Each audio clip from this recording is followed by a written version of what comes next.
Hello, everyone. Welcome to the Tayarra HUB AMA session with the Pi protocol. Thank you all for joining us today.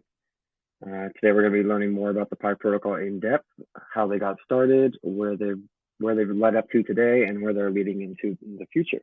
They've got a very expansive website, white paper, all of the above, with a lot of different features and a lot of things going on. So we're super excited to have them here today to talk about that and get some of the new people listening better intro and deep dive into the Pi protocol itself.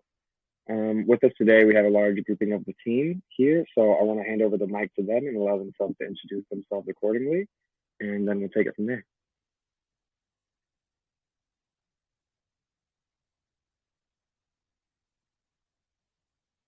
So feel free to introduce yourselves in a manner according to your choosing. So should we start or your team? I didn't got that. Sorry. Oh, my apologies. Yeah. I was mentioning you guys, but I'll introduce myself really quick. I did skim over that. Oh, sure. My apologies. Sounds My name is good. William Droke. I go by Lord here in the chat room. I'm one of the community managers for the Tayarra project, and I often take AMA spaces within our hub community to help guide new investors and interested investors throughout the projects that we bring into our fold, and that are willing to come in and talk to our community and bring some of their community along the way as well. So thank you guys for joining me today. That's really about myself. The floor is yours. Well, thank you. First of all, thanks for having us and working with us together to make the AMS session with us. So who is here from Pi Protocol? We have Murph here. He's the COO. He's the team lead, and he's taking care about everything that is related to partnerships. We have Oliver here. He's the team lead for Team Europe. So we have two teams. We have a US-based team, which is mostly in the area of New York. And we have Oliver.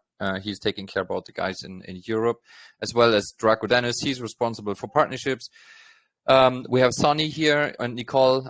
Both of them are our community mods, and they're supporting as much as they can, explain our project in the public, preparing explainer announcements, and the good souls of our project. And I'm as well, I'm here. So I'm the CEO. I'm the founder of the protocol, as well as the main dev. So 95% of the project stuff we will see in the next hours or next minutes has been developed by me. What is the history of me and Pi protocol? My background is a business analyst. I'm come from logistics and worked several years in this business. And at some point, I decided to, I want to do my own stuff, because I saw a lot of projects, especially DeFi projects, that they didn't do well. Right, there, just launched something, and 3 months later they were dead. And I was like, no, we can do that better. I started developing Pi in January 21, over 11 months, and we launched with a full developed project or product in 11/21. So the project has been built over 11 months, and then we launched finally in November last year. So what is Pi about? Pi is a project that combines several aspects: DeFi, NFTs, and gamification. And our main goal is to support artists and provide utility to NFT holders and projects. In a quick summary. So as well, we have Zach in our team, if you want to keep that. Zach is our artist director. He's taking care about all the graphics you can see. He made the website designs. He's designing our NFTs. We have Dan here. Dan is my strategy advisor. He's on my side. He's helping with everything that is strategy based, means staking strategies, market extensions, and as well we have Paul, and Paul is my developer. Not my developer, he's part of the team, right? We're working really close together, and he's my backup basically. And then we have Jaspreet as well. Jaspreet is our Solidity developer, who has created the protocol itself. Awesome, and you guys have a stacked team, and you've got it set up and laid out perfectly. Not a lot of teams often have the structure that you find here, so it's important to note that you guys definitely have that going for you. And reading through your white paper and through your mission, I saw that this is an endeavor that you saw as an opportunity to provide more utility to NFTs in general, as opposed to them just sitting in people's wallets. And Yeah. like so I really like that, and I see that you have this technical aspect and background behind yourself, which is super important with a CEO, because most CEOs in this space are just kind of delegators, which is often the job of a CEO, is to delegate, which is important. But to have a sense of knowledge behind the product that you're actually delegating for is super important. So I'm happy to see that, and I'm sure most people are as well. Yeah, we do not have everyone on the website. The team is actually 13, but not everyone is on the website because some guys working. Yeah, some guys working in the background, and you see the core team on the website, and everybody's docs. Yeah. So there's no hidden guys in the team. Yeah, we love that. No, that puts your foot forward, and you've proven that you've been here in the space already, and you've endured already some gnarly markets that have come into place since you guys' existence. So kudos to you all for still being here and for putting out some reliable products that it seems that people are thoroughly enjoying. So I'm happy to talk about more of that today. Absolutely. Yeah. So you guys gave us a good background on how and when you guys got started and why you got started. So that pretty much covers our introductory kind of segment for the project. But as I was saying, kind of before we started recording, you guys have a very extensive website with a lot of different things going on. I know someone who might just be finding the project through the website alone, which is often the case in these spaces. Might have a lot of initial questions, and your FAQ does line out some things pretty well. But I kind of wanted to go through each section of the website in its own right and how they all tie together and what each one kind of offers to your investors and the community members as a whole. So regarding that, I initially want to start talking about your native token for the project, and that's the PIP token, if I'm correct, and that stands for the Pi protocol, I believe. Yeah. So that was what came into launch in November, if I'm correct. And can you tell me about some of the initial use case that came about when you guys first started this venture, and then kind of what some new use cases have developed since you guys launched? PIP is our initial token. That's correct. We have a total supply of 600,000 Pi token. We launched in November on a Binance Smart Chain, and as I mentioned earlier, we launched with a full product, so it was not launching a token and then we start building. So what was done at the time that we launched, the website was done, the staking contracts were set up, the protocol as well as all contracts we're using, NFT contracts and staking contracts, has been audited already at the time of launch. We had our gamification on. The gamification means the treasure hunt. I will explain on a later point. Yeah, I've got a question saved for later on that too. Yeah, sure. So I will skip that for now. As well as we have our own decks on the website. This has been done as well as we launched. And since we launched, we have built more stuff, means that we launched in the meanwhile on the Ethereum chain. We have released our own NFT Marketplace. The marketplace is available on the AVAX chain, on Ethereum, as well as on the Binance Smart Chain. And we have started building out our Metaverse game, which is the treasure hunt game, which will be explained on a later point as well. And we launched and released our gamification for the Metaverse and to gamify the staking contract. So this is what we have been done since November. Yes, lots of development ongoing in the time you've had, so it's good to see. So I know that we mentioned a little bit about the marketplace and some of the staking options, and I found quite a lot of various staking options found within you guys' website, and I'll get to those a little bit later, but I kind of want to stay on the PIP token itself for a moment.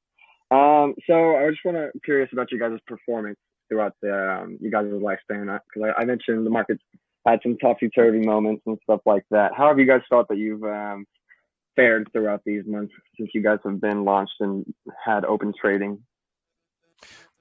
You mean from a pricing like token price standpoint, or a liquidity, market cap, volume, price standpoint, whatever you think the strengths or maybe the weak points might have been.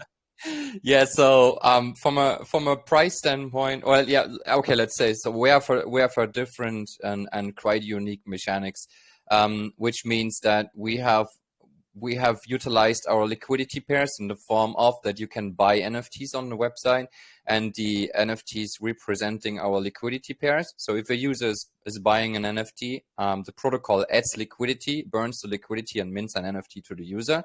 So Okay, the wow. NFTs, yeah. So I've just tried to explain further.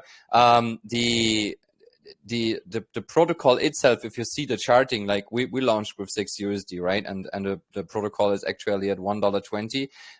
So for some guys on the first view, it looks horrible, but it is not that, because we stay with the same liquidity as we launched, at Right, that's 650,000 important. USD. Yes, And you guys' because supply is constantly fluctuating too, right? Is that correct? no, we have a fixed supply. The supply is not changing. We Sorry, deflationary. not the supply itself. I meant the like the circulating due to the burn volume. My apologies. We have a 0.5 burn percent. Okay, cool. So we have burned 10,000 token in now in 11 months, which is not that much, but it's just a small ratio. But this is not the reason. The reason is that we have gamified the liquidity pair. So it means even if the price went down from 6 to 1 USD, means that we stayed at the same level of liquidity as we launched with 700,000 USD in liquidity. And the reason is, and now I'm going to explain why the price dropped down. Most of the investors from early days took their Pi token and added liquidity. But if you use our Zapper, our mechanics, our DEX on the website, if you use your Pi token to add liquidity, then the smart contract is going to sell half of the Pi token into BNB to then create a liquidity pair. So the dump is not forced by users that are going to exit. The dump on the chart was the initial time where all the users took their Pi token and then added them to liquidity, which forced the dump. This happens in the first 2 months, and we have more than 500,000 locked in the circles. So in these liquidity representative NFTs. And yeah, so so yeah, I feel really well with the numbers we have right now. The volume could be a bit higher, but we all know that we are in a bear market right now, or that the market is not doing well. But compared to other projects, I think that we can be happy with what we have right now. So from a charting standpoint, I'm absolutely good with the project. Perfect, and I think that's the best answer anyone could hope to hear, too. And I personally hadn't had the chance to actually look at the chart aspect, so I kind of just threw that question in blindly. But yeah, it's good that you're prepped with such an extensive answer and response. So no, I appreciate that. Yeah, I just want to point out that we have 2 liquidity pairs, right? So if someone is going to PancakeSwap and is checking out and see there is not that much volume and not that much liquidity, we have our own liquidity pair just for the website, which is also on PancakeSwap but cannot be traded on PancakeSwap because the PancakeSwap pair is not able to add the liquidity. So we're using a customized liquidity pair contract on our website. Gotcha. That makes sense. I did see a couple options on some of the staking protocols that reference PancakeSwap, and I was a little curious about that. So that makes sense then. Cool. So that kind of covers that main question there. You already went over the supply a little bit.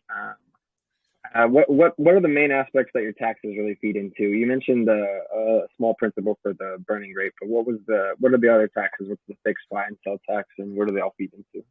So we have 4.5% in buys and sells, and 0.5 goes to burn, so it will be burned, and 2% is going into circle rewards, and 2% is going into treasure hunt and development.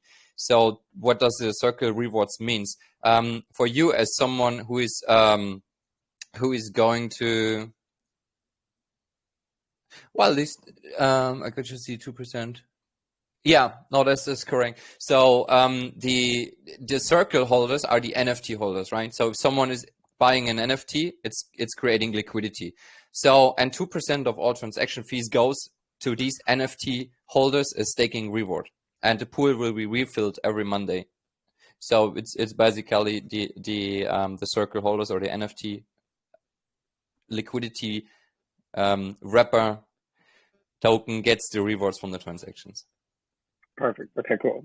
That makes sense. I'm gonna get more into the circle aspect, the B circles, the S circles, the E circles, and all that in a moment. So I'll jump back really quick because you did mention your DEX. So Yes. I kind of want to slide into your DEX. Was this DEX established when you guys first launched back in November, Yes. or is this something that came? Okay, cool. So it was. So this was ready to go, and I'm assuming you guys didn't have any Ethereum or anything when you got Ethereum chain version of your token when you guys launched. That was something that got integrated a little later on. And then Ethereum was integrated last week. But okay, that's new.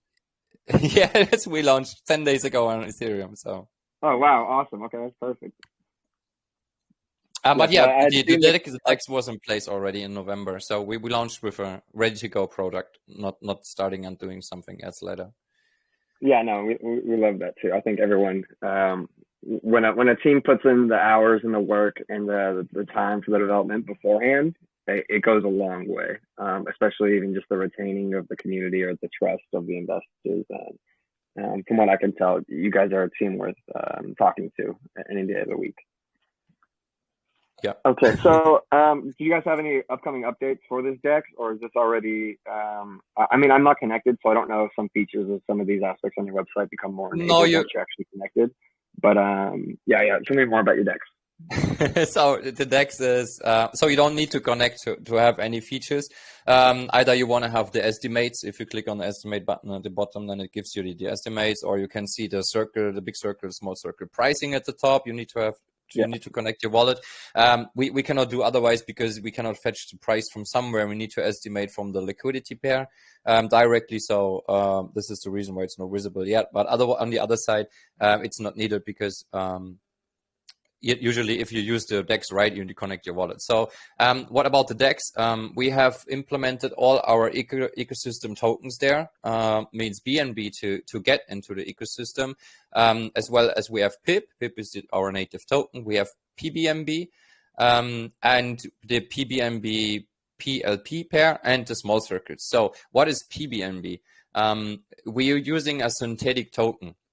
The synthetic token is a one-on-one peg token to BNB. It's kind of wrapped BNB or wrapped ETH, right? So we have the same. Okay. We just created our own.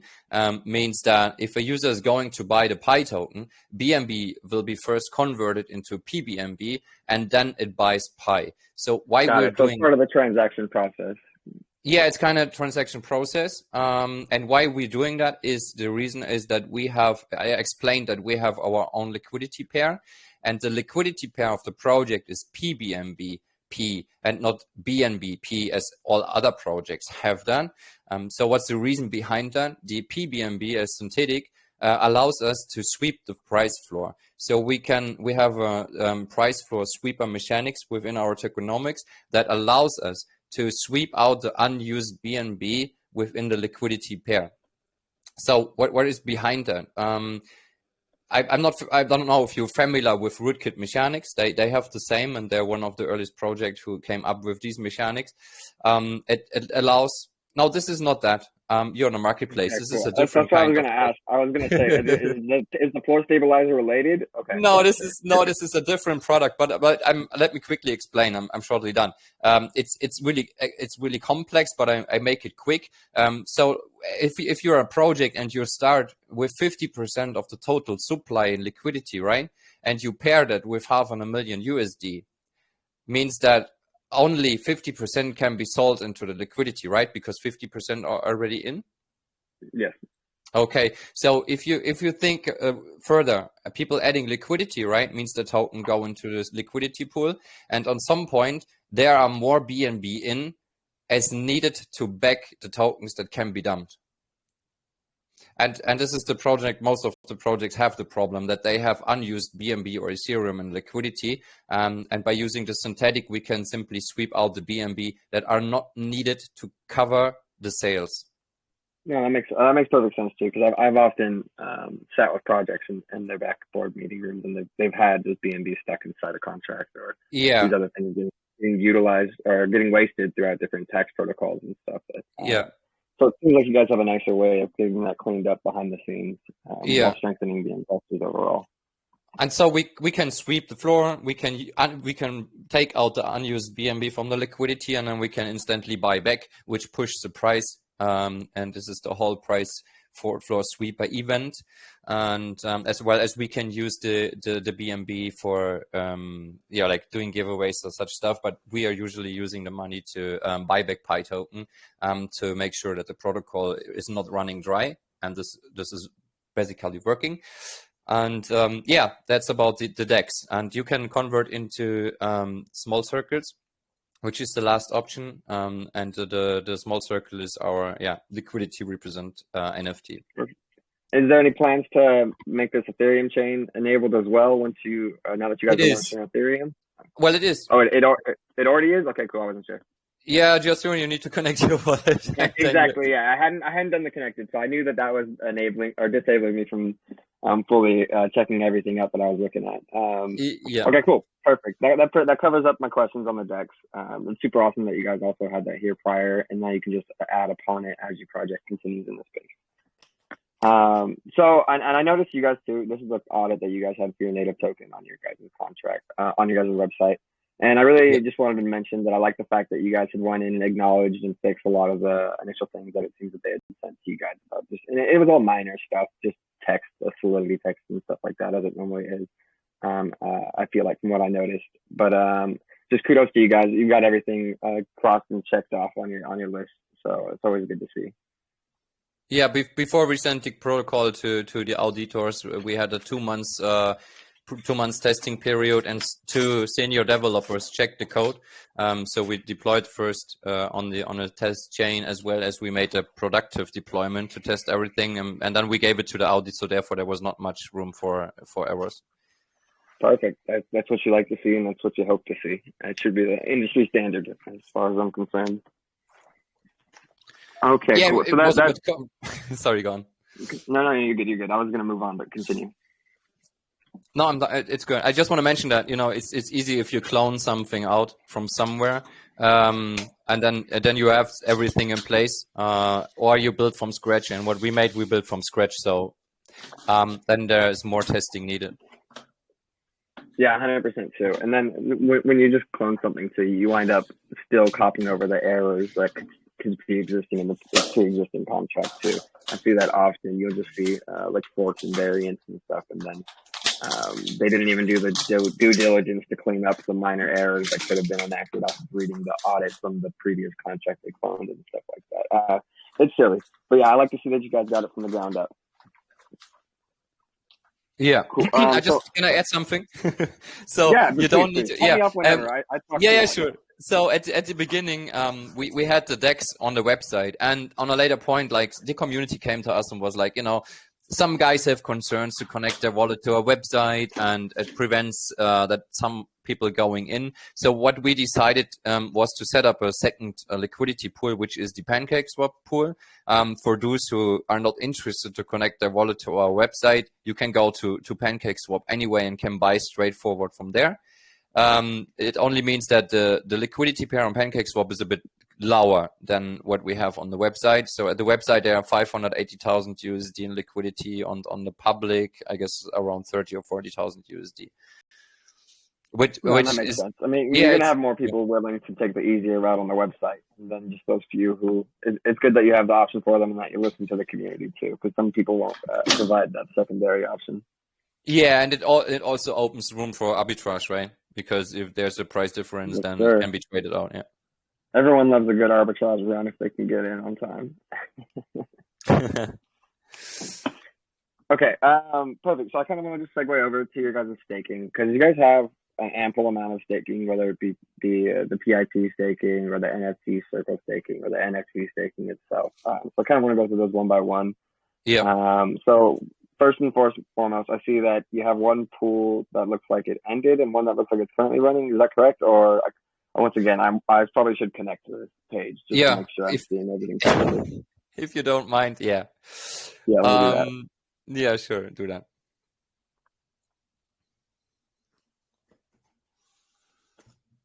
Slow ass Mac is like Dude, you have 20 tabs open. You want me to run MetaMask too? So we have, and where I start with that. So we have the single asset staking, means that the Pi for Pi, which is, most all DeFi project have their native token stakeable. So we have the same. We started with an earlier pool, and we added the second one. And the second one went dry, but the first one you see right there, you There see we go. it's running on a split. It's just displays the live pools. So the other one went dry, and this is the infinite one. So this is most likely running since November last year. It runs for 3 months, and after 3 months we're going to refill the pool, and then it runs for another 3 months. This pool has been refilled like 4 weeks ago, I guess. That's it. Oh, cool. So you guys keep the rewards sustainable and keep the holders active and keep them resubmitting if they want to maintain those rewards.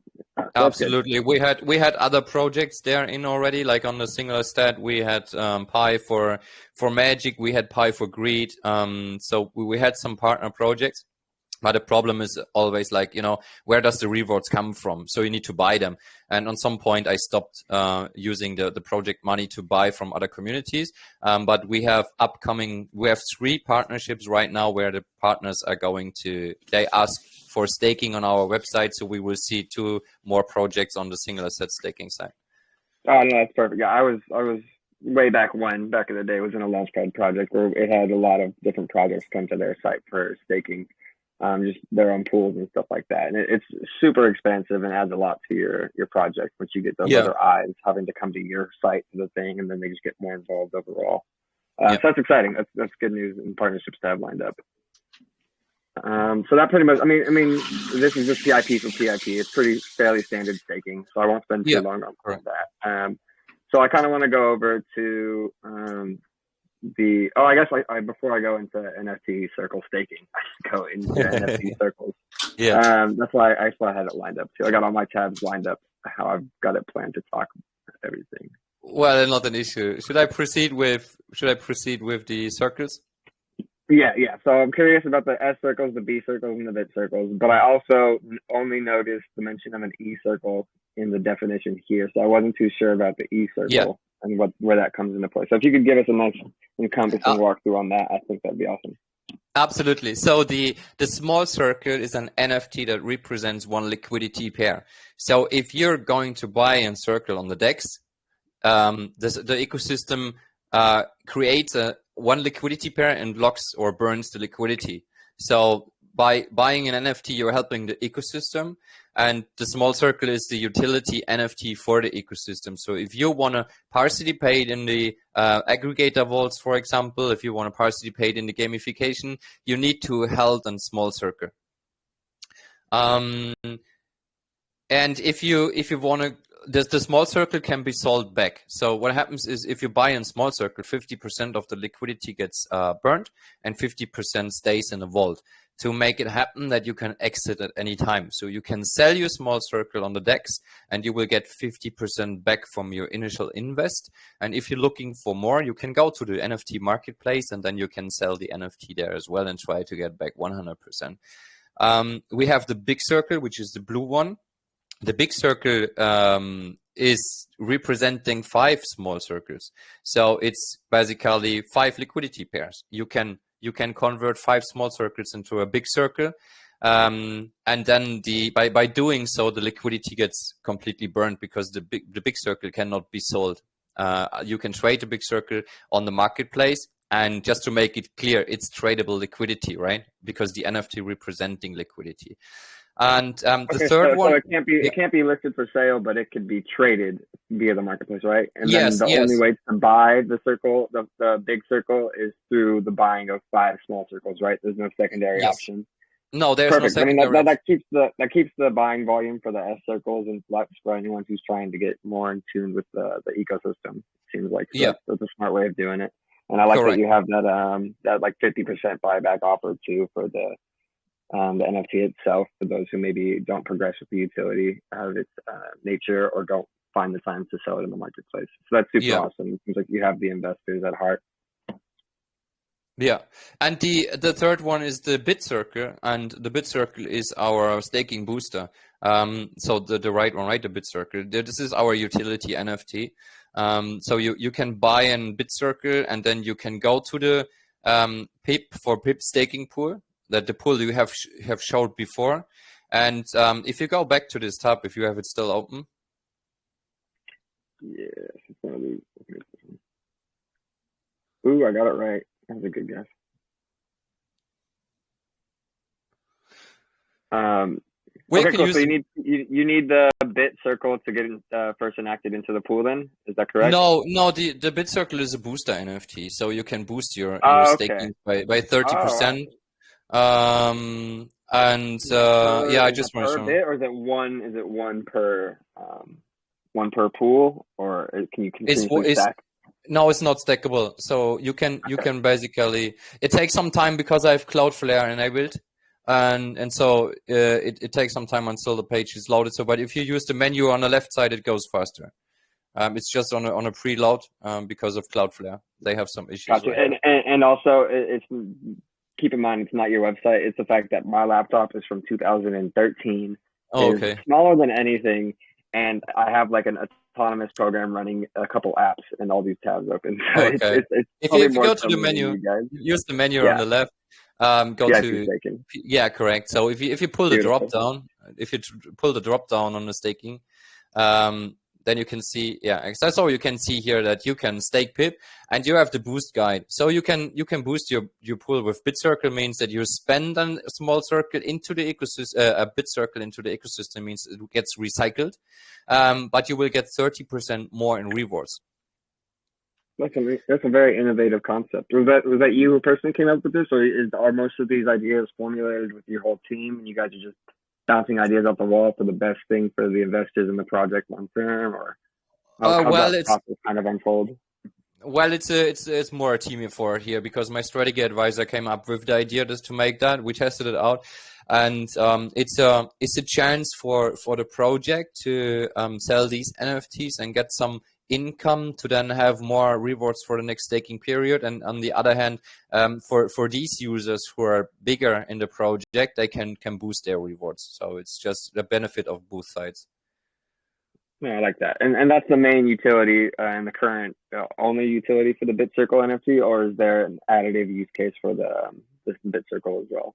No, there's no other utility for the Bit Circle. It's just staking utility and booster. No, it's perfect. That's perfect. Yeah. I just want to make sure. Yeah, but the small circle and big circle, they have all the utility. Yeah.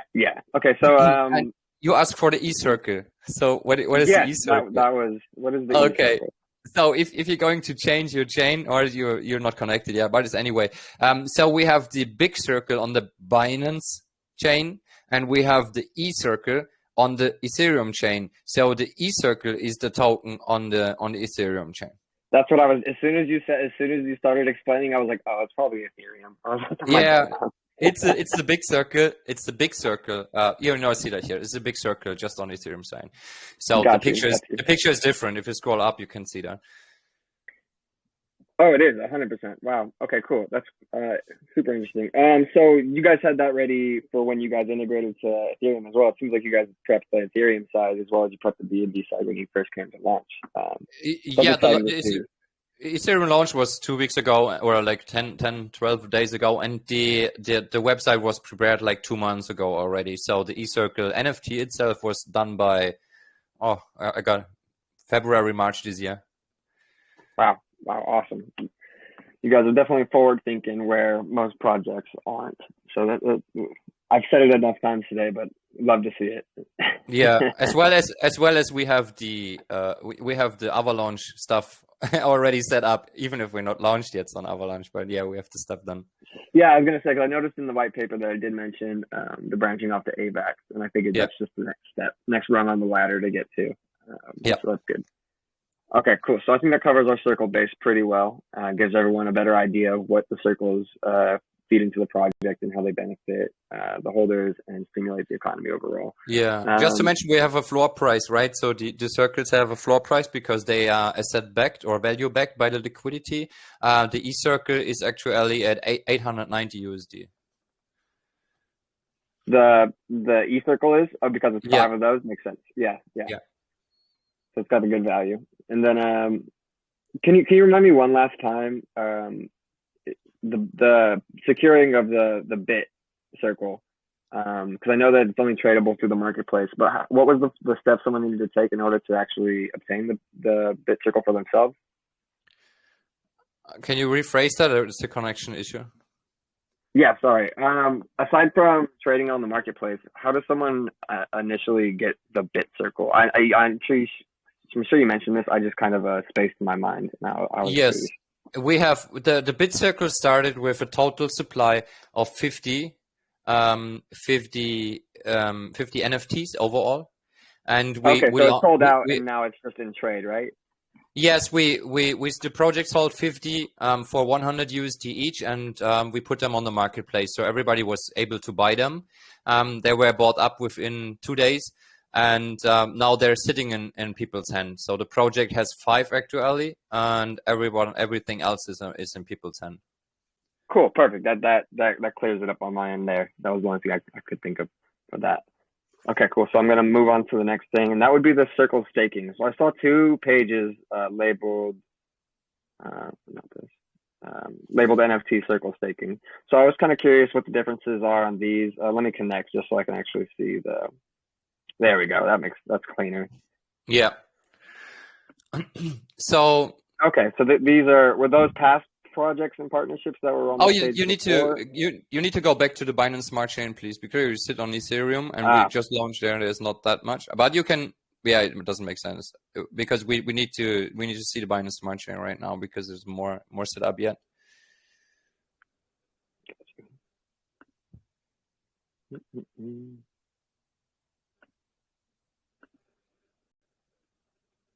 All right, let's run that back.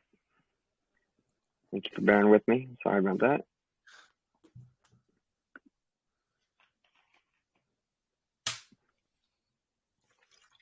We need to, like the Binance Smart Chain is longer in existence for us right now, so we have way more staking pools to explain. Ethereum we just launched, so there are no artist pools, there are no NFT pools yet. They're getting launched in the next days. Okay, so this is the first one is the Big Circle pool, and it says on the left side this is 2% TX fee infinite pool. What does it mean? That 2% of all transactions going into a vault, and the vault then gets every Monday the collected amount goes into this pool as reward. So this is for the Big Circle holders to incentivize the Big Circle, or to incentivize the investors to go into the Big Circle pool. Or to buy big circles, we're offering this pool, and this pool gets refilled every Monday. Right. And do you have to hold any PIP to interact with this pool at all, or you can just have? I mean, I assume most people have PIP. You're gonna have to use that for getting into the ecosystem in general. No, is that like the? You don't need to have Pi. Like you're staking your Big Circle NFT, and you're getting Pi out. Perfect. That's cool. So someone, if they wanted to, they could just buy something off the marketplace and then stake it here, and then start earning their PIP rewards. Yeah, they can do so, or they can buy 5 small circle and convert into a big circle. So what most of the users doing is they stake Pi for Pi. They use the Pi then to buy small circle. They stake small circle for Pi and repeat until they have the value of 5 small circles. And then they're going to convert into Big Circle, and then they're making Pi in the long term. This is kind of a compounding process what users do manually. Yeah, no, it's smart. It's smart, and it keeps all the funds cycling throughout too, and it's all stimulating everything really, and it's all getting the people more geared up to better earnings at the end of the day too. And we have the small circle is the same principle as the B circle. It's just not feeded by transactions. It is so that we are going to refill the small circle pool every 3 months. Got you. Yeah, you mentioned that. Yeah, and the money comes from the PIP. Yeah, it's small circle for PIP, so we need to provide Pi token into the pool. But I just want to point out that the B circle and the small circle pool that they launched in November, and they are still here. And the RPR was never lower than this. So we have a good we have a stable RPR is always around 100% plus minus 15. So like you see the small circle we launched in November, and the RPR is still over 129, so or over 100. Nice. Which is And will that fluctuate with the more people who enter the pools, or is this more so it's able to stay so solid because of the protocol itself? No, this is the RPR is calculated on how many stakers are in. So the more people staking in, the lower goes the RPR, because we have a fixed reward amount. Got you. That's normally how it goes for most pools, I feel like. Yeah, but the RPR is variable anyway, because we have the price calculations in the background. So if the token price goes up, the RPR goes up also, because the big circle, for example, is half backed by BNB. And if Pi goes up, the RPR goes up. Exciting. Love to see that. I'm sure so do your investors. Good days are made even better. Okay. So back now that I'm on the BNB side over here. So were these some partnership pools, or were these projects that are held? I feel like I saw Child as like an NFT offering at some point on the page. Yes, well, this is the NFT ERC721 staking page. I need to change the headline. I just saw that there is written down circle staking, which is not correct. But anyway, yeah, that's what first drew my confusion, because I saw there was. I just saw it. Cool, sorry. Cool. No, I need to fix that. Right? I see that the first time. So so what is this? This is the ERC721 staking area. You know that the circles are 1155 NFTs. So this is the 1155 staking, and now we're on the 721. 721 is all NFTs that can be staked on our ecosystem. The first one, the diamond on the P coins. There's a reason behind that. So we have nominated two famous artists out of our marketplace, because they were really motivated. They did a really great artwork, and we decided, hey, they deserve a staking contract. So we gave our famous artist on the marketplace, we gave them our own staking contract, which is the first and the second one. The first one is a Diamond Hands NFTs from Shelly. She's really doing well, and she's the most loved NFT artist within our community. And we have Pi Coins. He's a quite new artist, but he's really doing great artwork. And then we decided he deserves their own staking contract. So we gave them a favor basically, and the RPR is still high because we just launched them. So the more people buying the NFTs and staking them, the RPR will be go a bit lower, but it's a good incentivize for people to buy these NFTs. Yeah, 100%. Add more utility to their project alone, which speaks volumes, especially as like the parent company of the marketplace and stuff like that. Yes, so that's really impressive that you guys are doing that. So anyone can go into the marketplace and then find these P-Coin NFTs, these Diamond Hand NFTs, and then stake them here for additional PIP rewards. That's correct, yeah? Yes, that's correct. Exactly. That's perfect. Yeah. So there's a lot of easy ways for people to get started in the earning process. We made the pools alone. We made the pools for 2 months, and after 2 months, we will vote on the next artist. So we will most likely see other of them. Oh, that's interesting. That's good. That keeps them cycled out for too long, and it creates almost like a fear of missing out too when it comes to these pools. Because I mean, within 2 months' time, the APR can still withstand a high percentage like that. Not too many people keep joining and stuff, so you're going to see some awesome returns off of those NFTs you get in. Mm-hmm. And the last ones, the Miami staking and the Child staking is ended. These pools were set up in May or end of May. And what's the reason behind? We sold the Miami and the Child NFT on the Launchpad. These NFTs are project NFTs, and we sold them because these NFTs will have a future utility within the metaverse or gamification. And because of the delay, so we delayed the launch of the metaverse for a few weeks. And to give some trust back to the investors, we decided to let's set up the staking pools for these NFTs to give the users something back while they have to wait for the launch of the metaverse. Awesome. That's good to hear too, because I mean, sometimes you get those utility tokens or those NFTs that are promised utility later down the line, and then you're just stuck waiting. I've been in many projects like that myself, and no one likes to wait forever and just sit on NFTs. And as that being your whole mission, provide some utility to the NFTs in general. It's nice that you guys are doing that for your own in-house NFTs right off the bat. So good on you. I'd love to see that. And so you said your metaverse is coming pretty soon. I'm still pretty far away from getting into the metaverse, but Yeah. that's super awesome. You missed one staking area, by the way.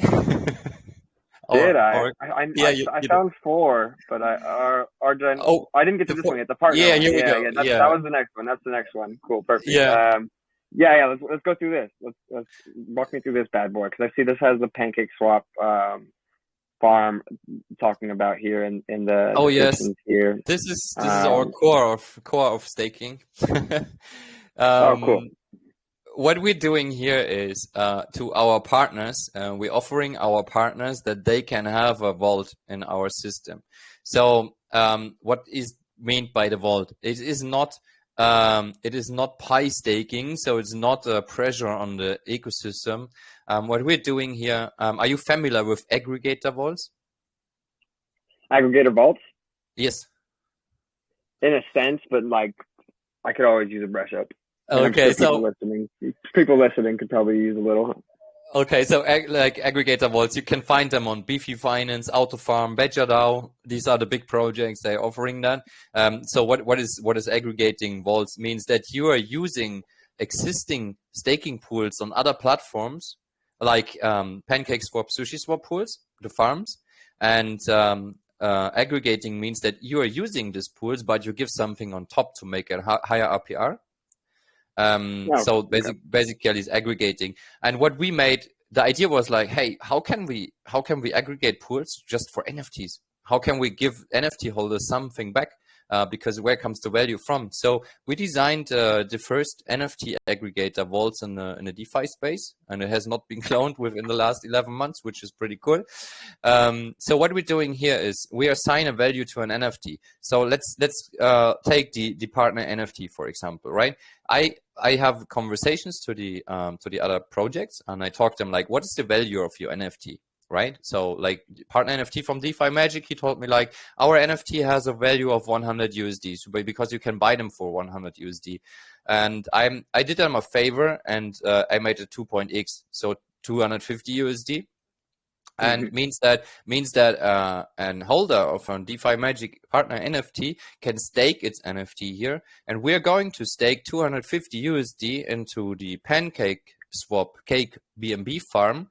And the user can stay as long as you want, and it's time where the user is going to unstake. We give him the rewards. So we are basically lending 250 USD per NFT. Yeah, you're providing an initial almost 2.5x on the APR they would have accrued in the time frames they were locked up. That's super exciting. So we're giving free money. We're giving free money to NFT holders. Yeah. Well, I mean, and then are these partner NFTs? Are these something that this is their own project and their own NFTs, so they're not exclusive to your marketplace, but they're found elsewhere as well, or is this something that solely exists in your marketplace? So what we do, this is interesting, right? Because I made a mistake at the beginning. I set up a vault, and then it was like, hell, they do not have utility, and we gave them utility, which is pretty cool. But on the other hand, these pools are infinite. Nobody will ever leave them again. They will stay for 10 years, and then they will go out and will be happy for some rewards. But the problem is we need to have volume. We need to have people go in and out because it's traded over Pi. So the 250 USD we're lending here is selling and buying Pi in the background, which forces volume into the ecosystem, which feeds the big circle holders. So what our decision was, we're only allowing or assigning vaults to partners with utility for their NFTs. So we give an extra utility. So that's perfect. Let's take the third partner, the TCG World. So what happens with the TCG World? TCG World is known as a big metaverse project. So what we made here is the metaverse is not launched yet. A lot of people sitting on their plots on their lands and cannot use them because it's not released yet.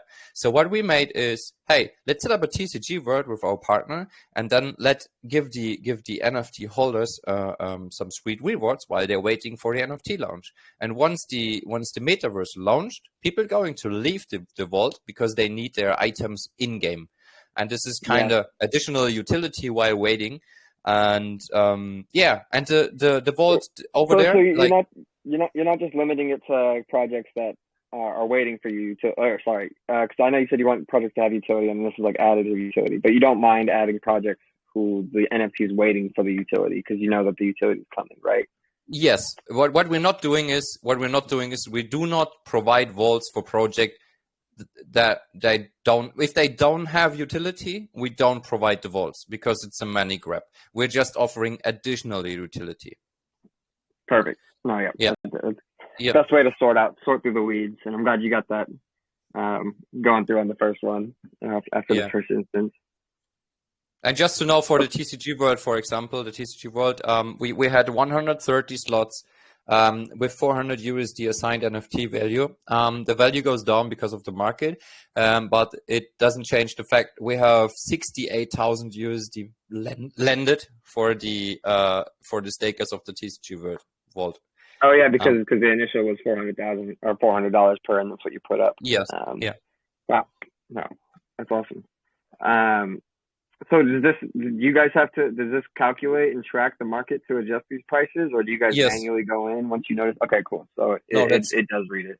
It's tracked. So this was not at the first day. This is something we have implemented in March or April because users were especially asking for this, and then we adjusted the values so that everything on the website is real life data. So it's tracking the liquidity pair prices, is tracking the RPR, is recalculating. So yeah, we have accurate data on the website. Good on you guys. Yeah. Listening to the community and always adapting and implementing those little things are super important, and it speaks a lot for the team. So I think that covered us on our staking pools that are offered by the project, unless you guys had anything else you wanted to add for those 4 different options. No, I guess we have really talked like 30 minutes about staking, so there's a way more exactly. we have to offer, because we're not just a DeFi project that has staking. Staking is our side utility, right? There's way more. Yeah, it's the butter on the bread. Yes, exactly. So the marketplace, is that something you more consider your kind of heart of the project, paired with the metaverse ongoing beside it, or what do you feel the biggest aspect that you want to talk most on? We have two. We have two. The marketplace is the one side of the core, and the gamification, the metaverse, is the second part of the core. Perfect. So this the staking is just, we're a DeFi project, so we need to offer that, but the main utility is somewhere else. Oops, sorry, you cut off. Hear that last sentence. No, I say that staking is important, but the main utility is somewhere else. Can you hear me? Yeah.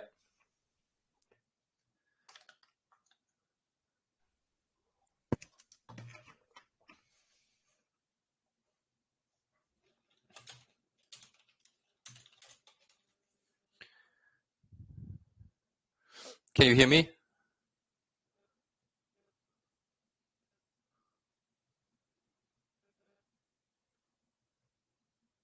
Can you hear me?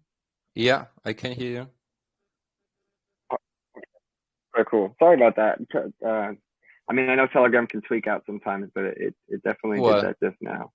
Not an issue. Okay, cool. Yeah, so I mainly just wanted to go over the staking pools when we were talking about the tokens. There's an easy way to segue into the two.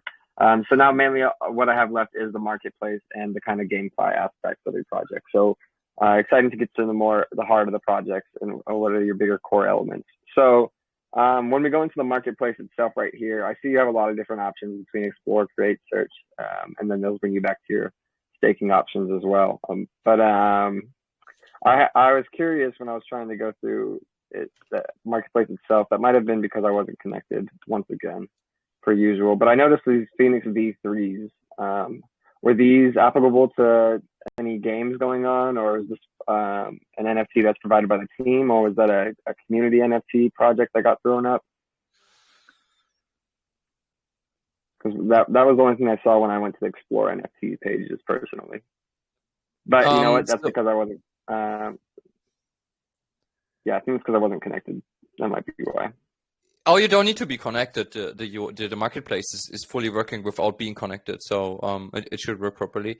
So what was the marketplace was designed in the first time it was designed to, let's have our own marketplace where people can trade our ecosystem NFTs, the big circles, the small circles, as well the bit circle, and also the partner NFTs where we have provided vaults on, right?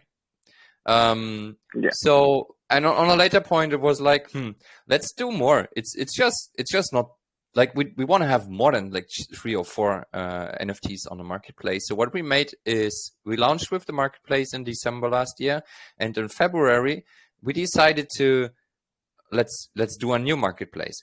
And what's new on this marketplace is that artists have the opportunity to deploy their own smart contract. So we are not like NFTB or others, where the artist is going to create the NFTs in-house. The artist can mint their own contract on the website. So we have a creative studio here. So if an artist is interested, he can fill out the application form. We will do a research on the artist, and then we will going to whitelist him. And once he's whitelisted, he can deploy his own smart contracts on the website. And then he can use the smart contracts and can go to all other secondary markets. He does not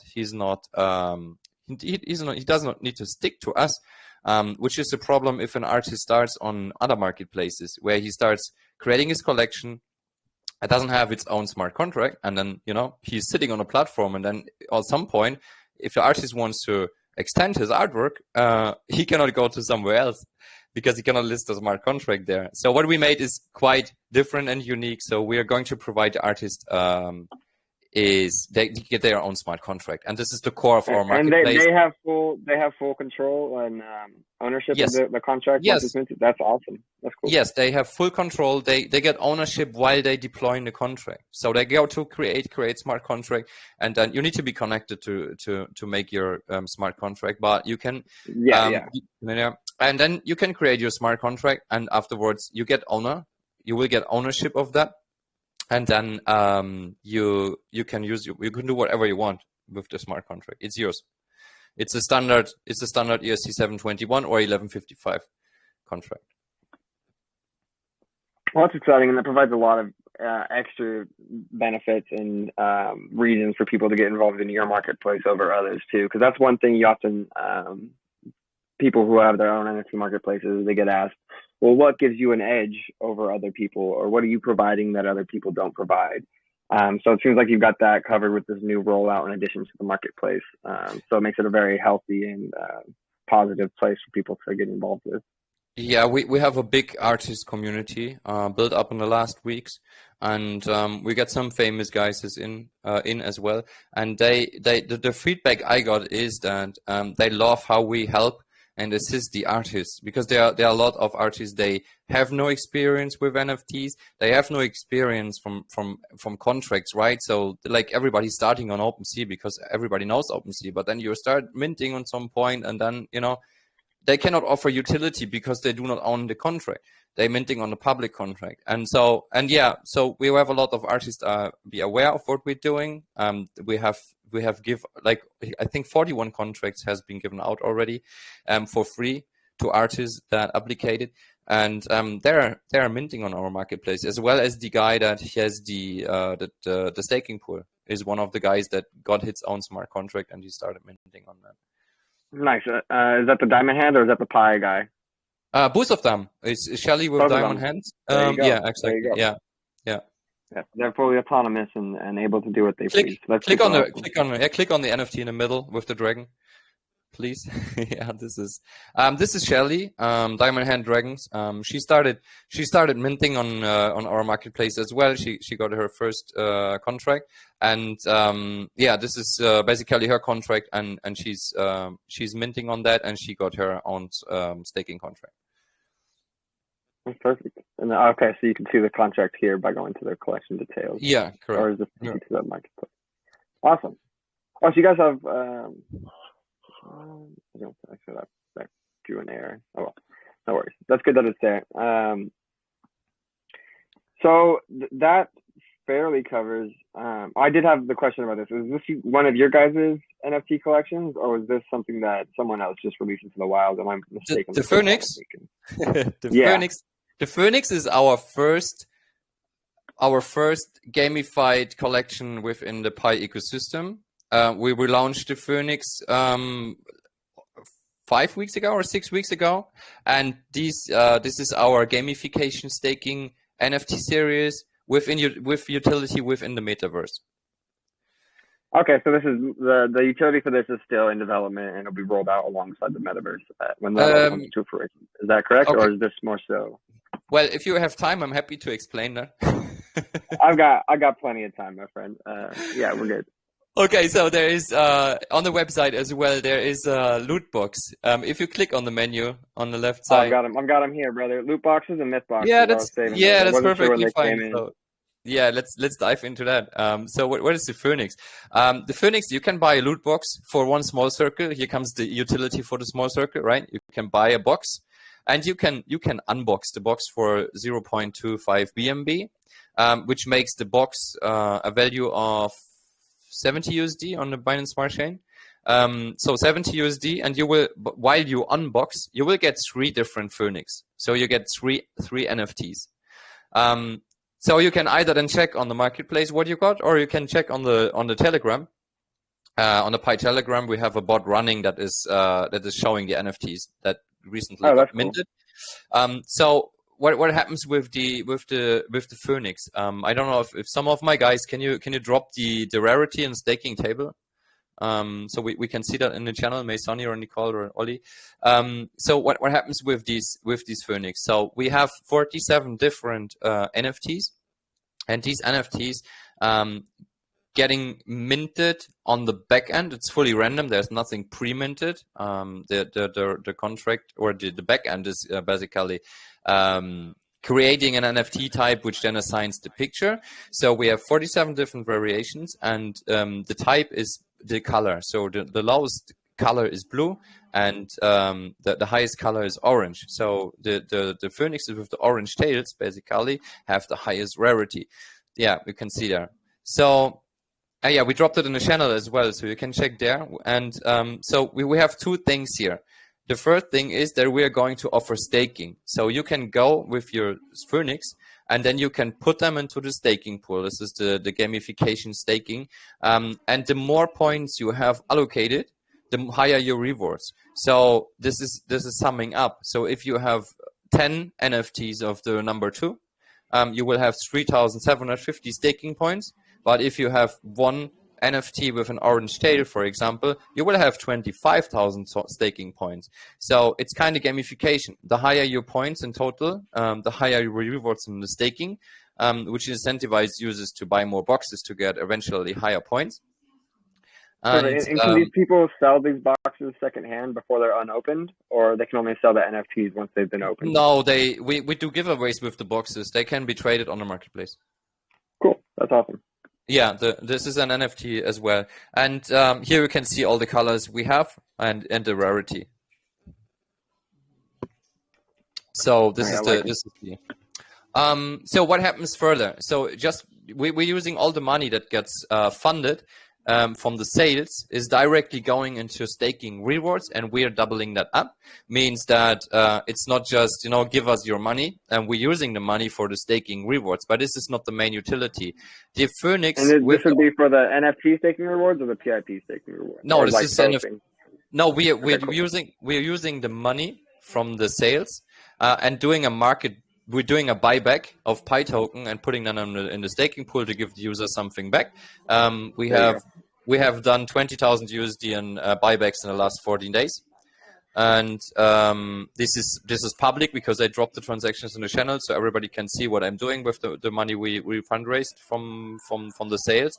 But the main utility is the I forward a picture to the channel. You can see that this is it got deleted. Okay. I cannot post or forward pictures. So what happens with the orange tail? So if you could open up the overview picture with all the Phoenix on the Telegram. Yeah. I'm looking for your deleted image. I can pull it up. Is this it? Yes, it's that. Okay, cool. So this is a phoenix with an orange tail. So what about that? The rarity is really high. There's a 3, 4, 5% of all mints chance that you get an orange tail. The orange tail phoenixes are the one that can fly within our gamification. So you can go in a metaverse, you can convert your character into a phoenix, and then you can fly around. Why is this needed? I told you that our gamification is a MMORPG gamification. So you can run through, you can fight against other players, but our main utility is treasure hunt. So, you need to find treasures, myths, and hidden gems within the metaverse. And there are dragons flying around, and these dragons carry high rare NFTs. So if you want to fight against a dragon, you need to have a phoenix, because only the phoenix are able to fight against the dragon. So this is just a quick overview of what the utility is. So you can obtain more rare NFTs throughout your gameplay if you have these higher phoenix rarity NFTs, because they're able to battle against these dragons and potentially making them drop those said items. Absolutely, exactly. That's exciting. Cool. And then that's beyond awesome use case for those higher rarities alone. So does that mean the people on the floor, do they have any way of interacting with those dragons, or is it just harder for them to interact with them? Well, they can give them a touch. They cannot fight against them. It's just from the gamification standpoint, it's not possible. But no, you need to have a phoenix to fight against them. And we have some holders already of the orange tails, and they're really happy. One of the orange tail got sold today in the marketplace for, I have no idea, got 3.5 BNB. So wow, that's a great turnaround. Oh, it's a great floor price, yeah. So people looking for that because they want to fly around in the metaverse, and that's exciting that the people love that. We have sold 1,500 or 1,300 Phoenix right now, which is exciting. Wow, that's super. And is there a cap on the supply for the Phoenix? I wasn't sure. No, there's no cap, because we are going to gamify that. Means that we have 47. And we will change the collection, means that we will add another 50, for example, or 53 to top up to 100, but the 53 will be different. They will be new NFTs. So we can extend. Of yes, exactly. We're going to extend the rarity level, and we will put in other NFTs. So that's a surprise for the community that might happen. And these NFTs then can be utilized in the metaverse in another case, where you can run faster, such stuff, right? Yeah, exactly. Different power-ups and boosts. Okay, cool. So, can before I fully dive into a couple metaverse questions, I was curious, what's the difference between the loot box and the myth box? Is this the loot box? The loot box is the box that can be unboxed. Yeah. To get NFTs. The myth box is a gamification on the website, because if you drop down there, you can see that you need to have these phoenixes in your wallet, and if you own these phoenixes in your wallet, these variations, these types, then you get a keyword displayed on the website, and if you have the keyword, you will be able to claim 50 pi or 150 pi. And this is kind of myth boxes. Yeah, we had 7 myth boxes, and number 3 till 7 got solved already, and the highest reward was 3,500 USD for a box 7. Oh wow! So these were these are one-time claimable things as well, then, right? And then you guys might throw some new ones up after they're all claimed, or yeah. These are one-time claimable, so first come, first serve. But we're going to create different variations of that. So this is just the box 1 was all purple, the second was all yellow. We're going to create new boxes where you need to have more NFTs, and in different combinations, like 1 of the purple, 2 of the yellow, 3 of the green, and such stuff. And this incentivizes users to share NFTs between each other. I saw that a lot of people like, I sent you these, give me the other ones. Like, it's kind of card game, right? It gives you more trading on the marketplace, more absolutely, more incentivization to mint more phoenixes to get different things in your deck, essentially. Yeah. And if I'm not wrong, the box 7 was quite hard, because it was the highest level with the more rares. And I guess if I remember correctly, there were 3 guys working together. they send all NFTs to one wallet to then crack the box, and then they share the money between. Yeah. Smart. No, smart. You love to see that too. The community working together. Comical. Oh yeah, and that's what I love is that the community works together, they help each other, and this was my goal, right? To incentivize users to trade and share their stuff. So yeah. Perfect. All right, cool. So that covers our Mythbox portion, and I think we covered the loot boxes pretty well, and the Phoenixes pretty well. So I think we can move on from that section, unless you have anything else you want to say relating to the Phoenix or the loot boxes, the marketplace in general. Yeah.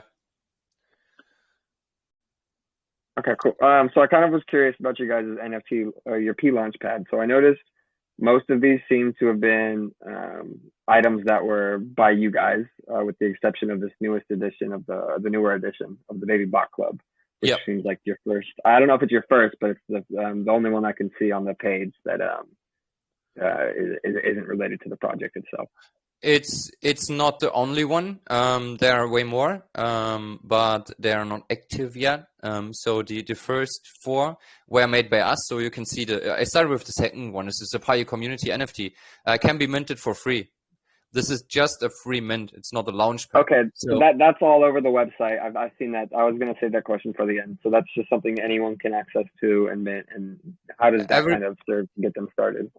Everybody can go there and can mint the Pi community NFT. And if you click on the top left, you can view NFT, then you can see what we're giving away here.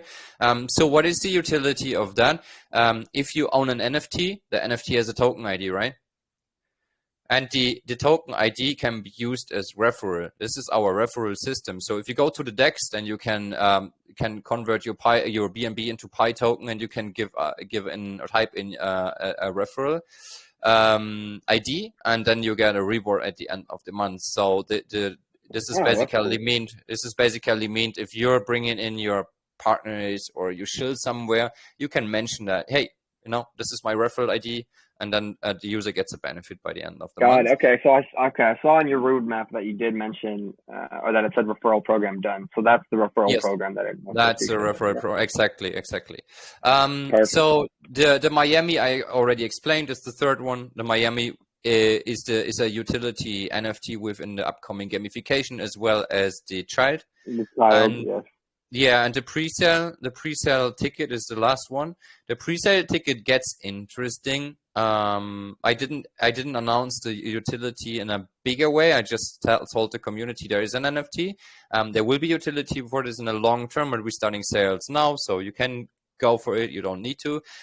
So our goal is to launch artists and projects, and we have five bigger projects getting started with us. We're going to rebuild the launchpad a bit, and afterwards we will put these projects on the launchpad. And owners of the pre-sale ticket have a pre-ride, so they are whitelisted. They can buy first in the first 30 minutes if a project launched, and then afterwards the public. So the pre-sale owners have the rights to buy first. Perfect. That's a nice incentive. Will there ever be price discounts as well potentially for the pre-sale holders? Or is it more so just a first access deal? Or is that something that you want to divulge and get into later as you more roll that out? Because I know this is the future utility. Yeah, to incentivize was that to bring more attention to the launchpad. People follow up there. So the pre-sale ticket will really have its value in the long term. Yeah, and it adds almost kind of like a tier system as well to the project in a simple manner, kind of like the pre-sale tickets are the top tier and they get that first access. No, we have the addresses. So I see there are 15 holders, right? So I will use the 15 holder addresses, and as soon as we have the next bigger launch, I will put in these addresses as whitelisted for the first 30 minutes. So this is the benefit by holding these tickets. They have a pre-right to buy NFTs on a launch collection. Perfect. Yeah. So yeah, to answer your question, we have just the Baby Bot Club here. The Baby Bot Club is an artist who is doing really well, but there is no utility assigned yet. I love his artwork. He's doing well, but the problem on NFTs is always, what's the utility? So if the utility is not given, people are not going to buy this stuff, right? But he's working actually on providing utility, and I'm pretty sure that the numbers will go up by time. because actually, why should I buy that? I love the artwork, but utility is always good. So let's see. He promised me he's doing utility. So yes. That's good. Let's No, see. it's good that you're listening to, and you're taking the risk and the chances to hear out these artists. Because I mean, at the end of the day, these artists are, most of them have the right intention if they're actual artists. I mean, there's some people that get hired for some scam rug projects, but I mean, personally, my time in the NFT space, I look for those projects that are backed by real artists. Yes. Who are just trying to crack the scene really and figure out the right things to do. So it's nice that you guys are helping them get through that process. And we do a verification process as well. We're checking all their social medias. We go on a session with them. They need to show us that they work on the artwork, live on the artwork, so it cannot be stolen artwork. So once we make sure that the artist is legit and he's verified in some social medias, then we're going to support him fully. Why not? Nah, perfect. Oh, we love that. Cool. So I think that covers this up for our Launchpad section over here, unless you have anything you want to add real quick before we move to the next thing. Actually not. We're announcing everything. The 3-4 projects that are coming up in the next weeks will be announced as well. So yeah, just if you're interested in these NFT sales, you can go there and check out, as well as we are going to move the Launchpad to the marketplace. Oh, perfect. Cool. So updates to come. Definitely stay tuned. So I mainly just had a couple minor questions about the metaverse, because I know I'm sure you got a nice big spiel on it already. But based off the photos that you have presented here, is this kind of the thematics and the elements that you'll find? Is this going to be an actual interactable place for people to go into, like a maze, or is this just kind of like a nice graphic logo to put in the center of the No, you will see that. So what we're doing is, and this is the core, and this is what I said, like the core of Pi is treasure hunting. We started with treasure hunts as the project launched. We came up with myths, with puzzles. We're doing this weekly, that we're putting mask puzzles or myths or whatever into the Telegram group, and then people need to crack these puzzles, these myths, and if they have solved that, they will get NFTs, they will get Pi token as reward. And we started with that in November. We made a New York treasure hunt for NFTs, where we were on the billboard on the what's this the name, the square, Times Square. And we made a big treasure hunt in Berlin, in Germany, Europe, as well as in Los Angeles. But on some point, we were struggling with, COVID, and we cannot organize big treasure hunts because people cannot go out, and it was a problem of the last 12 months. So what we decided then is, hey, let's do it in a digital world, and there the idea was born for, let's make a treasure hunt metaverse.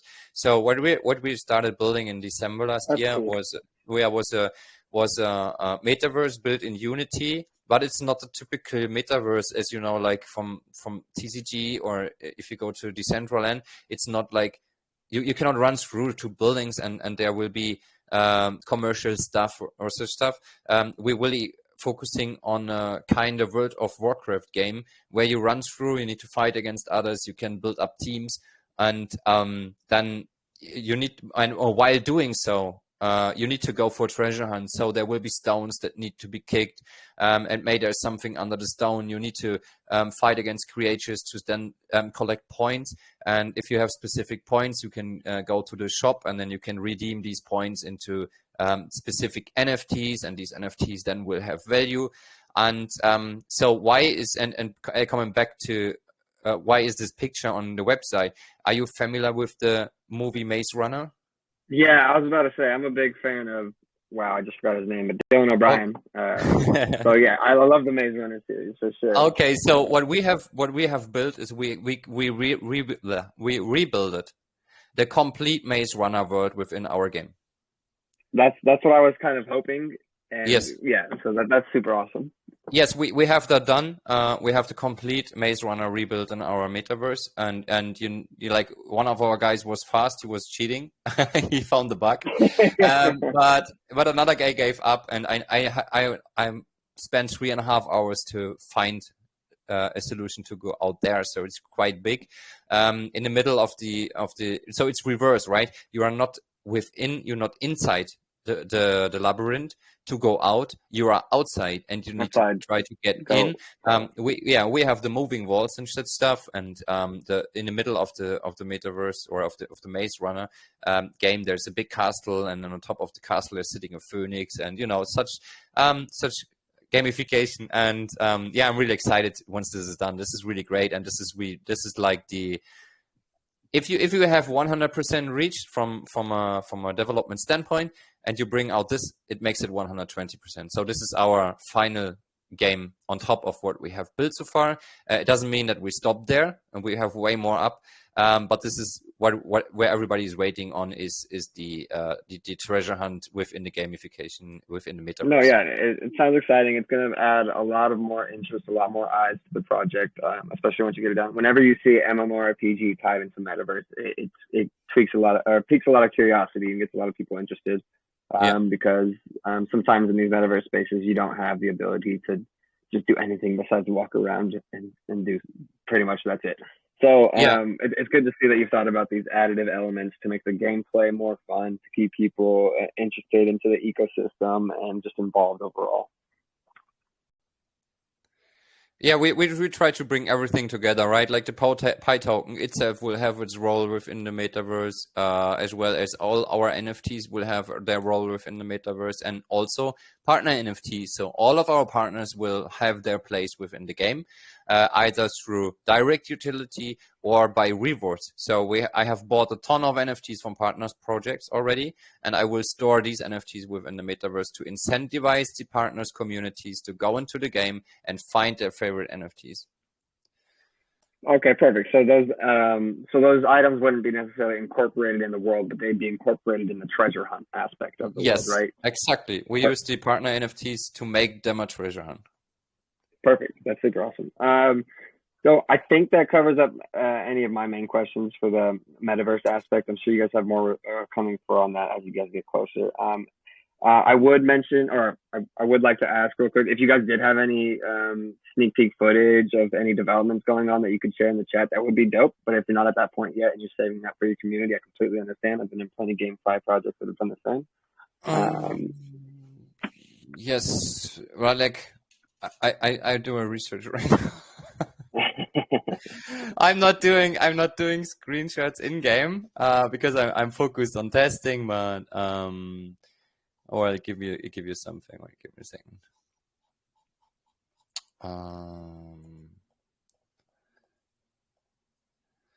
So I cannot. I'm not allowed to. Also, you need to do it this way. Yeah. Okay. I can give you a quick admin role too as well. It should be good. Nicole's trying to send some over.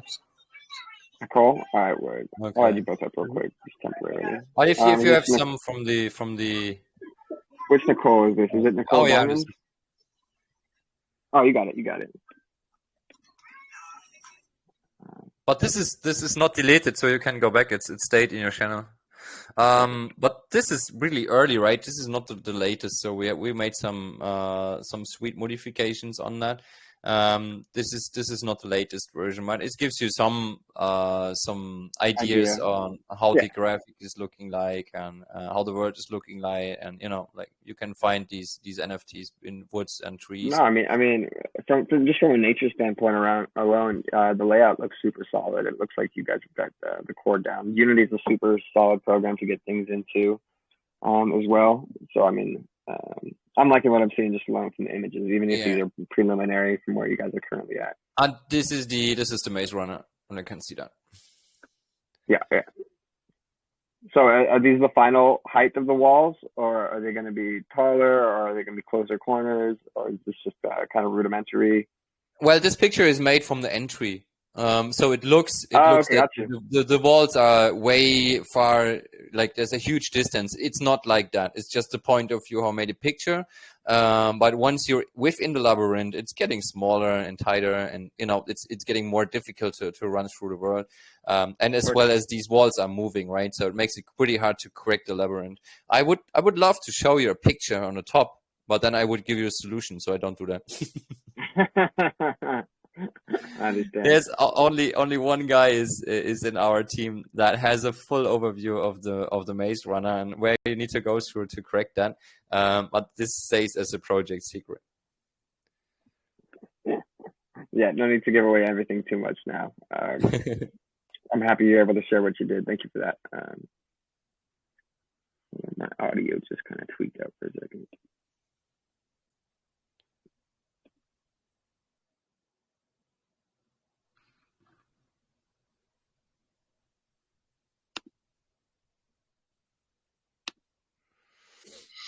Okay. How you doing? Can you hear me? Can I hear you? I can hear you. Okay, cool. That's all that matters. So I'm super excited to see more about that. I'm sure as all as your community. I know I'll be following along now too. I found my way into your guys' chat rooms, so I'm already got my camping position. So I think that covers up pretty much everything that I was able to find from you guys' website. You do have the 3D gallery where I noticed people can interactively walk through and see their NFTs. And I saw on your roadmap that that's more so completed as done. Is that something that you're going to be added to any adjustments later on, or is that something you more feel is in its final form? I had a moment to check it out. It was interactive and it was really well done, but I wasn't sure if you guys were completely done or not. Yeah, it's a spatial. I don't know how to speak that. Spatial gallery you have in the first step. So anyway, yeah, it was the first idea to make a showroom, right? To show what we have. We have like in the last months, we did the treasure hunt NFTs, and this was as a reward for winning the treasure hunt, and we have more than 140 NFTs already given out, and these NFTs are unique. So you can see there as well on the landing page, right? These are one of these NFTs you can see there just on the landing page. And this is the style, like how we're working, right? Everything is kind of mystic and unique. So as well as you can see them on the marketplace, you just need to go through the collection and you can see them all. We just want to create a showroom where we can show what we have, these 150 NFTs designed in a really special way with a lot of love and work behind. And we will implement this showroom inside the game as well. We have a big city with big buildings, and you can go through and then you can see the NFTs within the game as well. But the game takes time, right? So to show what we have until the game is done, we made a gallery here. Yeah. And I don't know if Nicole is allowed to forward in your channel NFTs as well, but yeah, it would be great if you can do that, Nicole. Just to show what we have, what we're building on. Yep, we got you. Cool, thank you. Slide back over to the chat. Did she send it? Or is it sending? Hey, if you have some questions to my team guys, right? Like to Ollie or Sunny or Nicole or Dirk. This is you can ask them something as well. You don't want to do a one-man show here, and the whole team is a part of the success. It's not only me, so it would be great to get them within the conversation as well. Well, we blew through almost all my question points at this point of the conversation. I'm just about through everything on my checklist that I had. So I wouldn't necessarily know what specifically to ask, but let me take a look. I was sorry for the slowness of my computer, but I just wanted to show some people a little bit about the 3D gallery. This is just, it seemed like rudimentary without actually setting up any customer character or anything like that. And I think when I played last night, the graphics were better too. I think my computer was just running very slow. But I like that you guys have this. You just have in mind that these are videos, right? We only work with video NFTs, so all the NFTs you can see on the walls are videos. So it takes a lot of time until it's loaded on your end, so which makes it really slow. Yeah, exactly. I mean, I'm in the market for a new computer soon too, so I'll be excited to see the technological advances from 2013 to 2022. Yeah. Okay. So we're dropping these NFTs right now on our Pi Protocol Telegram channel. So if you want to have a look there, it's way more easier than getting forwarded and deleted. But take a look. Take a quick look, and you can see the style we have, or like the artwork we're going with. Oh wow, that's beautiful, isn't it? Yeah, I'll prove I'm a human later. Wow, beautiful work, and incorporating pi numerology into the NFTs has been a nice graphic I've noticed. Thank you. Yeah, we were trying to stick to the pi, right? Like pi is math, physics, and you can find it in nature as well. So we can try to combine these aspects of physics, nature, and math. You know, make it some a bit crazy. Oh yeah, and it pairs well with the whole gameplay elements, I feel like, too. I mean, you guys have got a nice nature-built world with, like you said, World of Warcraft type vibes when it comes to the gameplay and the fighting and stuff. So I think these types of NFTs pair very well in relation to that. Yeah, super cool. Super nice. Okay, so I remember the next part I was going through too, and that was to the roadmap. So that's where I was kind of going to end things off on for the most part, because I see you've done the extended features in the marketplace. We talked about that. The expanded metaverse, that's all in development now to be released. You got the Ethereum out. You're working on the Avalanche on the back end. Your gallery's set up. I hadn't heard too much about or hadn't asked about a sex listing. You guys have a sex listing for the native token, or is that something that's still in the works? No, not yet. So when the token, utility token opinion is done, which is required to be listed on a central exchange. Gotcha. We do not have yet any. Sure, there are two listing requests actually on central exchanges, but I'm not allowed to talk about that. So it won't happen in the next weeks, but in the long term for sure. Because this is one of our main goals is to see us on a major exchange. Perfect. No, love that. Cool. Yeah, I just had many questions because I saw the done part there. And then I saw you want to make the move to iOS and the Android for the gameplay, which is always an innovative step itself. Obviously, Android normally comes first, and then iOS got a petition for a little bit. It will be released at the same time because we're working with same time. The Ionic framework makes it happen, so you can develop an. I love that. Yeah. That's great to hear. Normally people do the Android rollouts, and it's great to get Android out as soon as possible, but then because they feel that they've got the Android out, they'll lag in the iOS development. And that just makes half of their investors. There's a pretty cool framework which is named Ionic, and Ionic makes it possible that you can build one app, and then the app can be from source code used in Boost platforms at the same time. I agree that first, like Android is way easier, but the problems most likely are not on the apps itself. The problem is on iOS because they have a really strong approval on apps before they're getting released. Yeah, that's what I heard. I heard it's mainly the approval process, and that's why crypto products or projects have a harder time getting through the barrier. Yes.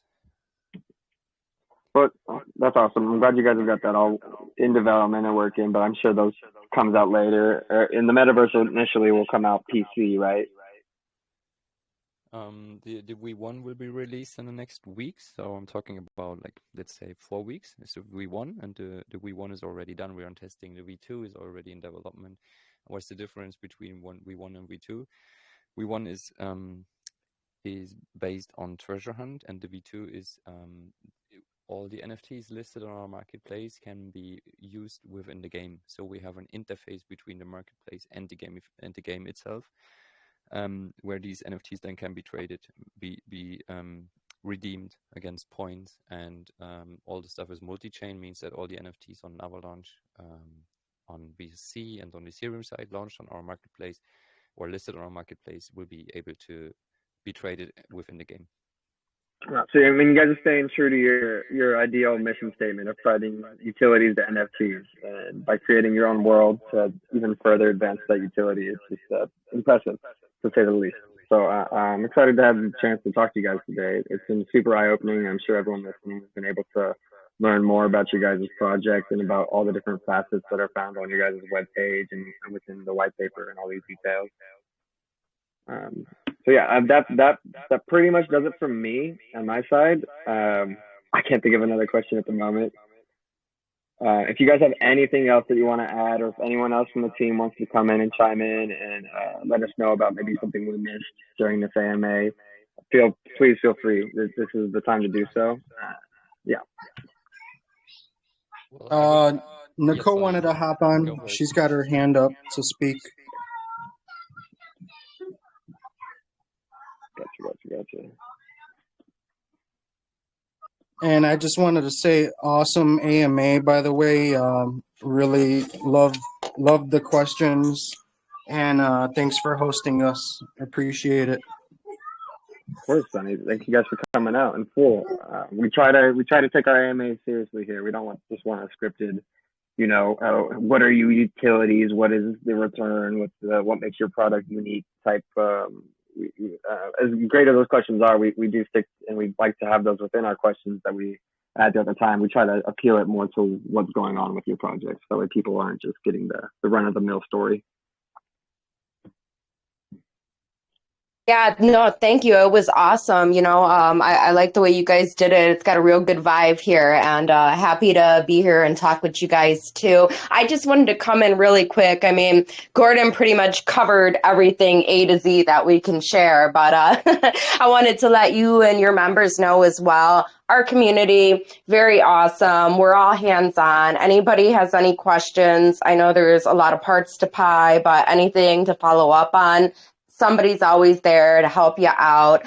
And also, we really would love to have you guys in, if you're not in our community yet, to join. We do a lot of fun stuff here too. We have a lot of giveaways on our marketplace, through our Twitter, through our Telegram. We're always doing something fun just to keep things, fun and exciting. And we also have treasure hunts going on right now. As we're waiting for the metaverse, we've been doing community treasure hunts. And just to touch a little bit on that, if anybody's interested, you should get up in our community, because we do puzzles, and they're really unique. They're mind benders, really. And we'll usually do 2 to 3 winners every week. We actually are due to have one pretty soon. So if it's something you're interested in, these NFTs that I dropped in here, these are the kind of NFTs we give away with this. And you can only get one of these. It's unique to itself. We give them away. That's it. They all will have utility later on. We also have vaults to stake them. But it's just a really cool prize, a fun game to play. And it's just something we'd love you guys to be a part of too, if you're not already. Totally, the more the merrier. So just wanted to invite you guys to do that before we kick our next one off. It's probably going to be this weekend and the next day or so. Perfect. We'd love to hear that. So you guys heard her, folks. Get your P. There's P. Before I was coming in here, I kept saying P protocol to myself the whole time. I was like, dude, don't say that. The Pi protocol, NFTs, claim your free one on site, look at their inventories, get involved in their community, start earning some. Now's the time. It seems like they've got a lot coming into fruition within these next coming months, or this next month ahead of them in general. So I definitely wouldn't sleep on it personally. We love to see a community that's involved, because it's the community that really drives the project. A team can be there, but if the community is not responding as well, it just shows that they're not as interested as they could be. So it seems like you guys have got the interest levels on high demand. You got the involvement levels on high demand, and you got the ecosystem just fully functioning to make sure that everything complements each other in a really nice protocol and environment for people to get started in. So thank you guys again for coming in today, telling us all about the Pi protocol, what you guys have been doing in the last year and a half, how it all started, the developments that have come along the way, and the exciting things that are coming in the future. If you guys have anything else you want to add, feel free to speak now. Gordon, I know I'm sure your throat's a little dry. You've been running through it, and we appreciate that. Anyone who's here to give us full details, we're happy to listen.